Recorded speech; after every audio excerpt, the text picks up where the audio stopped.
sababeeffannee haala kanaan ijaafichaan wal arguu danda'uu keenyaaf baay'een gammaddanii.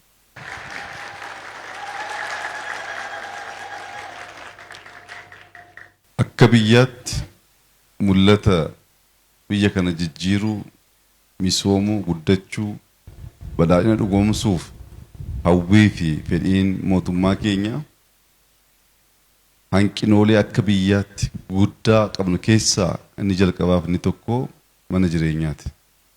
Mana jireenyaa magaalaa keessattis baadiyyaa keessattis hanqinni sin jira. Inni nuti jirus immoo istaandaardii isaa baay'ee gad bu'aadha. Manni jira yoo ta'e ibsaan hin jiru, ibsaan yoo jiraate bishaan hin jiru, bishaan yoo jiraate manni fincaanii gahaa ta'e hin jiru, bakka manni fincaanii jirutti immoo baayogaaziin hin jiru. Kana sirreessuuf magaalota baay'ee keessatti koriidara jalqabnee jirra. Magaalonni keenya jijjiiramuu jalqabanii jiru. Ammas hojii baay'eetu nurraa eegama. Haa ta'u iyyuu malee kan kanaan duraarraa waan fooyyee qabu akka biyyaatti akka naannoo keenyaattis mul'achuu jalqabee jira. Baadiyyaa ceesisuu hin dandeenyu moo ta'e uummanni keenya baay'ee kan jiru baadiyyaa keessa waan ta'eef jireenya isaa fooyyessuu akka dandeenyuuf koriidara baadiyyaa jennee hojii jalqabnee jirra. Akka Oromiyaatti bakka baay'eetti mannootiin akkasii ijaaramaa jiru. Kun moodeela. Abbootiin qabeenyaa namoonni dhuunfaa bifa ijaaramaa ta'een kanarraa barumsa fudhachaa mana jiruuf mijataa ta'e soolaariidhaan ibsaa kan qabu saawwaniif namoonni gargar ba'anii kan itti jiraatan mana fincaanii qulqulluu argachuu akka danda'amu akkaataa kanaan babal'isaa gaafa deemnu fayyaan ijoollee keenya eeggamaa waggaa 5 waggaa 10 waggaa 15 booddee jiruuf jireenya uummata keenyaa fooyya'aa hawwiin keenya sunis dhugoomaa danda'a kan jedhu irraati hojiin akkasii kan jalqabame.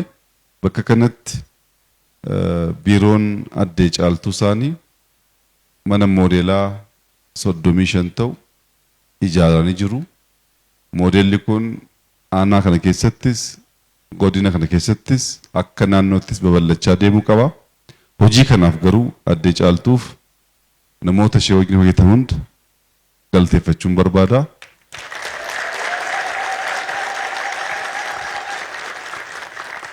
Qondaaltonni mootummaa bajeta mootummaa alatti namoota garaagaraarraa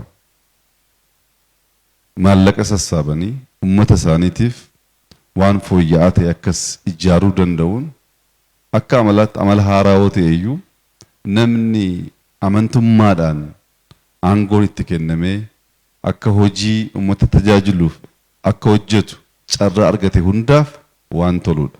Gaafa carraa argannee uummata bulchinu lafa uummataa gurguruu, uummata rakkisuu, korraapshiniidhaan uummata boosisuu osoo hin taane kadhannee mana ijaarree namoota akka sila laalle kan dadhabaa ta'an gargaaruu danda'uun carraa guddaadha.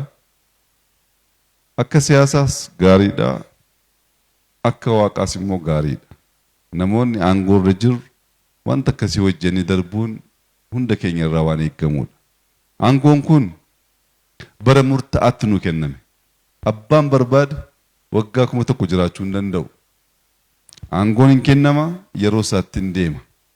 Gaafa deemu gaabbuurraa gaafa carraan sun argame sanatti nama 5, 10, 20, 100 amma humna keenya jiruu uummata keenyaa tuqnee jijjiirree nus gammannee uummata keenyas gammachiisne uummanni keenya gadadhoodhaan boo'uu keessaa ba'ee eebbaan jaalalaan boo'uu akka danda'u gochuun carroomuu waan ta'eef carraa guddaa waan ta'eef namoonni aangoo irra jirtan namoonni aanaa godina naannoo bulchitan wanta kana yeroo hunda laphee keessan keessa gochuu qabdu. Aangoon kun hin deema amma deemutti uummata keenya gargaarree hojii seenaaf darbu dhalootaaf darbu hojjennee darbuu qabna. Harki keenya qulqulluu ta'e lapheen keenya qulqulluu ta'e uummata keenyaaf gaafa hojjechuutti kaanu wanta akkasii miidhagu ilaaluu hin danda'amne. Uummata keenya irraa gaafa hatu jalqabnu wal jibbaa, wal boosisaa, wal cabsaa, tokkummaa keenya diigaa akka biyyaatti bu'aa buufachuu qabnu irra hafaa dubatti hafaa waan deemnuuf amala akkasii namoonni aangoo irra jirtan carraa argattan yeroo hunda yaaduu laphee keessan gas gochuu qabdu. Uummanni keenyas biyya akka Itoophiyaa guddaa kan ta'e kun naannoon akka Oromiyaa guddaa ta'e kun waggaa tokkotti waggaa lamatti jijjiiruun rakkisaadha. Fedhiin jiraachuu hin danda'a. Humni jiru garuu gahaa miti. Waliin taanee ida'amnee inni humna qabu humna isaatiin, inni qarshii qabu qarshii isaatiin, inni yaada qabu yaada isaatiin waliin dhaabbachuu dandeenye jennaan adeemsa keenyatti jiruuf jireenya uummata keenyaa jijjiirree uummata gammade uummata bakka qulqulluutti oolee bulu arguu hin dandeenye waan ta'eef tokkummaa keenya eeggachuu, nagaa keenya eeggachuu, waan dandeenyuun wal gargaaruu, walii wajjin dhaabbachuu, aadaa kanaan dura ture sana tursiisuu bulchuun hunda keenya irraa kan eeggamu ta'a. Carraan guddaa nu dhufee jira.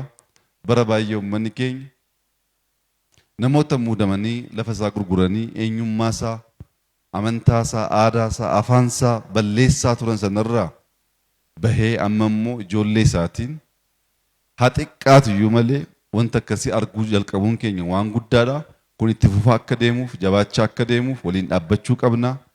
Nageenya keenya saffisiisuu qabna. Tokkummaa keenya eeguu qabna. Amma dandeenyetti hojjechuu qabna.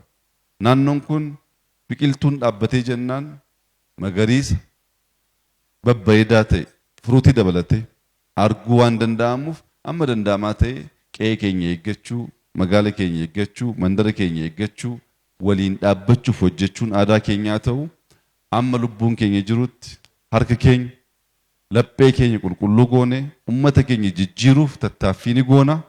Isinis jabaadhaa waliin taanee biyya keenya jijjiirra. Ayyaana gaarii, baga gammaddan, baga waliin gammanne jechuun barbaada.